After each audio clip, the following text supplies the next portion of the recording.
जो भी भाई अभी हमको देख रहे हैं वो अपने घर जाएं। अगर वो बाहर हैं, ऐसे बिल्कुल ये सही नहीं हो रहा है। अपन बढ़िया से बात रखल जाओ। सब भाई लोगन के सादर प्रणाम बा। कुछ देखनी है हम सोशल मीडिया पर, चारों तरफ न्यूज़ पर बहुत अजीब टाइप के माहौल बनता हमनी के देश के। तो हम सोचनी है कि रुआ सब हमरा के प्यार दुलारा आशीर्वाद देवे नहीं जा।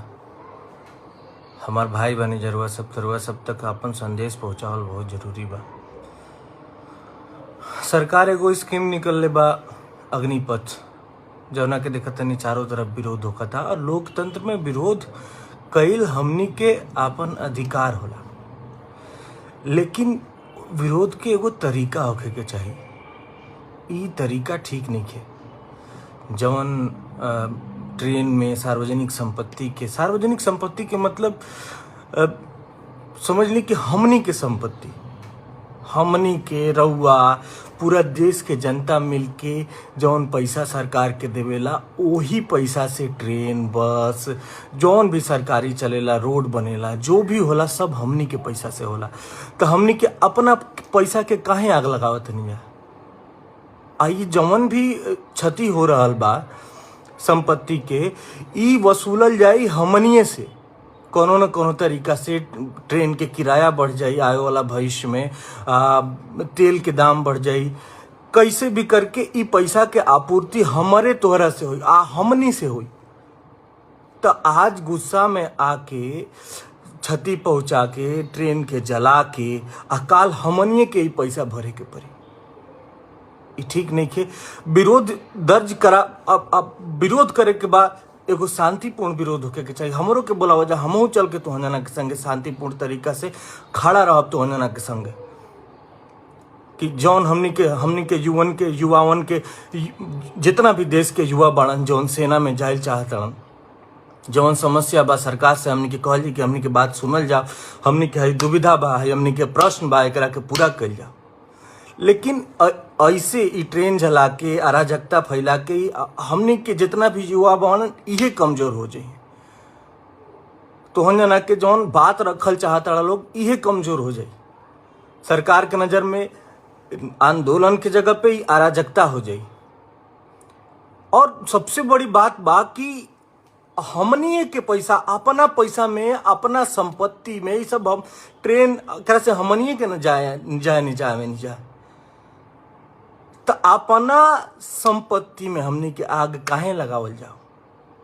हमनी के विरोध, अगर विरोध करे के बाद तो विरोध होके के चाहिए। आंदोलन लोकतंत्र के एगो स्तंभ है। जनता अपन आवाज रखेला, सरकार के सामने रखे के भी चाहिए, लेकिन ओकर एगो सही तरीका होके के चाहिए। ओकर ई तरीका ना। रुआ सबसे हाथ जोड़ के निवेदन बा हमार, जितना भी भाई लोग हमार बाड़न जा, घरे जा लोग और ये सब हमनी के अपन बात रखल जाई, लेकिन एगो सही तरीका से रखल जाए। शांतिपूर्ण आंदोलन, शांतिपूर्ण प्रदर्शन करके अपन बात हमनी के रखल जाए सरकार के सामने। हमारा के बोले बजा, हमहू आइब तो जना के संगे, लेकिन ई तरीका ठीक नहीं है। भैया लोग हमारा हाथ जोड़ के निवेदन बा, अगर हमहू अपन घर द्वार छोड़ के जाई वैसन प्रदर्शन में, हमार माई बाबू के करेजा में धुक लागे रही कि अरे कहाँ गई बा हमार लइका, घरे जा लोग। ये सब गई ठीक नहीं है, बिल्कुल ठीक नहीं है। अपने संपत्ति के आग लगावल बिल्कुल ठीक नहीं है। वह सब घरे जाए जा और अपन बात रखे के एगो उचित तरीका निकालल जाओ, अपन बात रखल जाओ, लेकिन ऐसे आगजनी करके ना, ऐसे ना भैया। हमार भाई हो लोग, हाथ जोड़ के निवेदन बा, अपन बढ़िया से बात रखल जाओ, शांतिपूर्ण तरीका से बात रखल जाओ। अरे हमनी के गांधी जी के देश के वासी हैं जा। इतना बड़ देश अंग्रेजन के हाथ से अपन शांति के बल पे, अहिंसा के बल पे ले लिहल गई। तो अपन देश के चलाए वाला लोग से ऐसे बात रखल ठीक नहीं है। आराम से शांतिपूर्ण ढंग से अपन बात रखे के चाहिए। हमारा मन में ही बात रहा।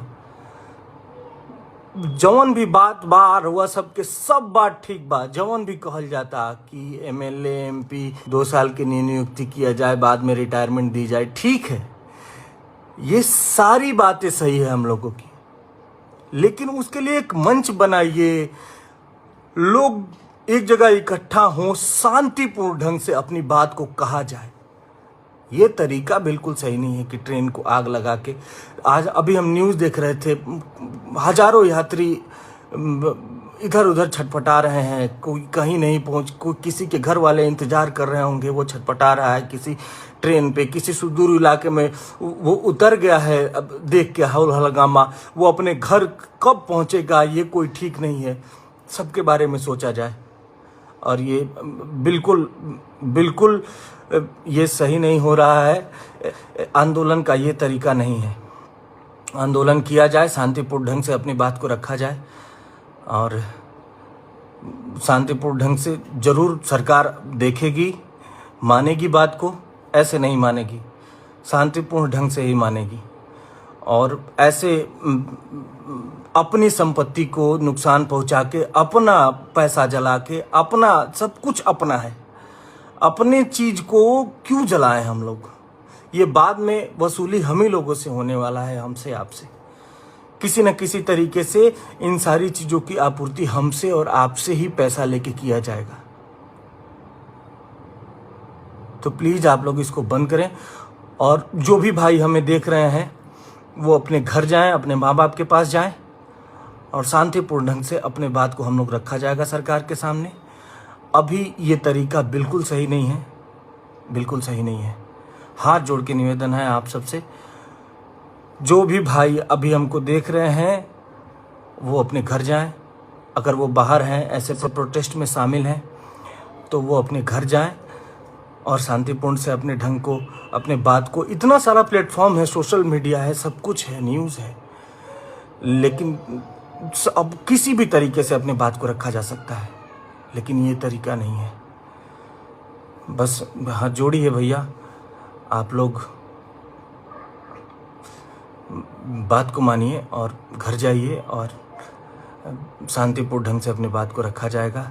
ये सब ट्रेन को जलाना, बोगियां जलाना, लोग बहुत परेशान हैं।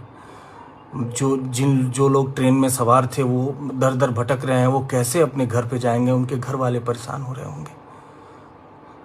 आप समझिए, अगर हम आप रहते हैं उस ट्रेन में, ऐसे भटकते, घर से कई 100 किलोमीटर दूर, हमारे घर वालों पे क्या गुजरती।